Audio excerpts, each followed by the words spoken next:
Emily Brontë is regarded as one of the most important figures in English literature and is also recognised as a leading voice in world literature for her novel, Wuthering Heights. In addition to this novel, she also left behind beautiful poems as her legacy. She spent her life in Haworth, Yorkshire, and was born in July 1818. Her father was the Reverend Patrick Brontë, and her mother was Maria Branwell Brontë. Emily was the couple's fifth child.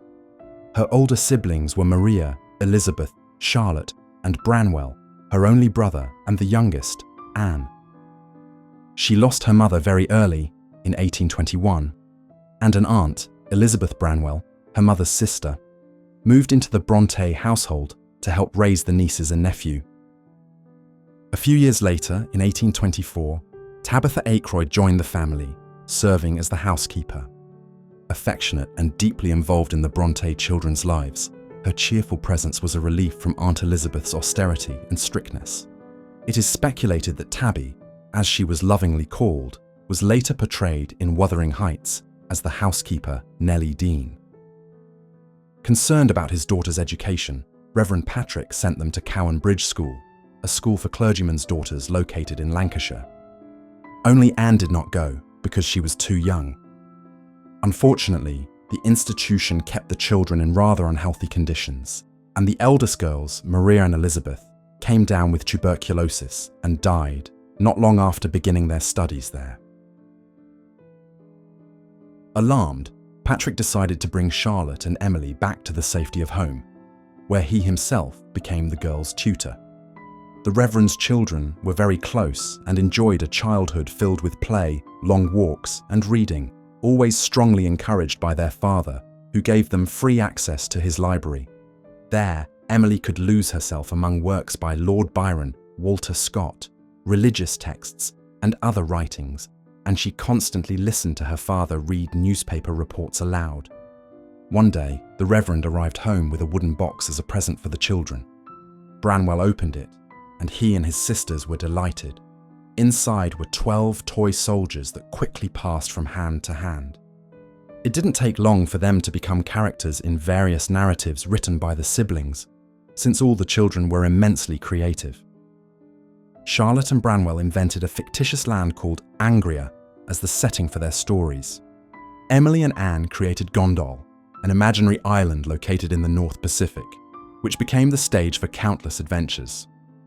They spent much time absorbed in crafting stories that featured the toy soldiers as characters, and Emily, even as an adult, never forgot Gondal and its incredible tales. Time passed and, in 1835, Charlotte went to teach at Roe Head Girls' School, a boarding school in Merefield, Yorkshire, taking Emily with her to study there. Emily was only 17 at the time and could not adapt to the place. Extremely sad and worn down, she had to return home, which she missed terribly, and Anne took her place as a student. In 1838, Emily tried working as a teacher at Law Hill School in Halifax, but the workload was so exhausting that it undermined her health, and once again she returned home. At home, she took on household tasks, never neglecting her own education. She taught herself German. Moreover, Emily enjoyed writing poems and certainly could not have imagined she would be regarded as a great English poet. Thinking of a financially secure future back at home, Charlotte proposed that the siblings open a school nearby. However, believing they needed to strengthen their language skills to be able to teach, she decided to go with Emily to Brussels to improve their French at the Pensionnat Heger. However, the undertaking was short-lived, for they soon received the sad news of Aunt Elizabeth Branwell's death, and they quickly headed home. Back at home, they tried to put into practice the idea of opening the longed-for school, but they had to abandon the project since not a single pupil enrolled. Charlotte then began to devise other plans, as they could not imagine being left without support in the future. She discovered that Emily wrote poems, as did she herself and the youngest, Anne, and proposed that the three of them gather their compositions into a single book and attempt to publish it. The task was not easy, and the sisters had to bear all the publication costs, using the inheritance left by their late aunt. To ensure the book might be well received by readers, they chose to use male pseudonyms. They thought this would help them avoid prejudice against the work, as society at that time was typically patriarchal, and women were kept from any activity or intellectual expression.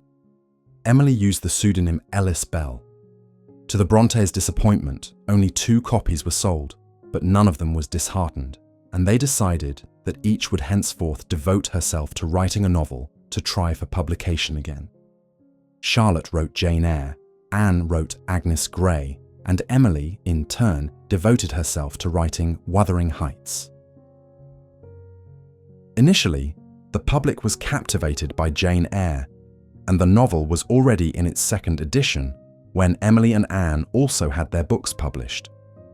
Emily began writing Wuthering Heights in 1845. It was published in 1847. As with the Book of Poems, Emily Brontë used the pseudonym Ellis Bell. It is worth noting that among the Reverend's children, Emily was the shyest, most withdrawn, solitary and quiet, though she was kind and resolute. She had the most intriguing and mysterious personality among the sisters, and of the 3, she was the one who wrote the deepest, densest story, rich in conflict. Wuthering Heights is set on the moors of a rural region in the north of England, where the Earnshaw family lives. The patriarch, returning from a trip, brings with him a young boy he found wandering alone in Liverpool. The boy, Heathcliff, is adopted and goes to live with the Earnshaws, who already have 2 children, Catherine and Hindley. Cathy, as the girl was called, grows up very close to Heathcliff, and the 2 end up falling in love. However, believing a union with Heathcliff would not be financially promising, Cathy marries Edgar Linton, who lives near the Earnshaws' home.